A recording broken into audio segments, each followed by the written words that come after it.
بسم اللہ الرحمن الرحیم۔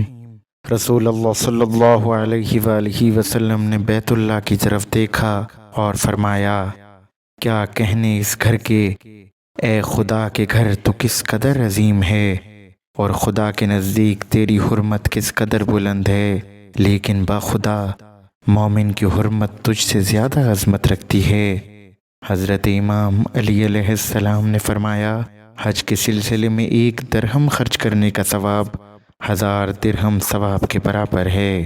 اللہ کے گھر کی زیارت انسان کو جہنم کے عذاب سے محفوظ رکھتی ہے۔ امام جعفر صادق علیہ السلام نے فرمایا، جب تک کعبہ قائم ہے اس وقت تک دین بھی اپنی جگہ برقرار رہے گا۔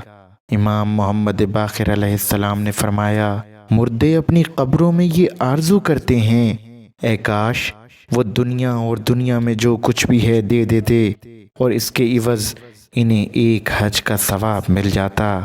امام زین العابدین علیہ السلام نے فرمایا، جو شخص مکہ مکرمہ میں ایک قرآن ختم کرے وہ اپنی موت سے پہلے رسول اللہ کی زیارت کر لیتا ہے اور جنت میں اپنی جگہ کا مشاہدہ کر لیتا ہے۔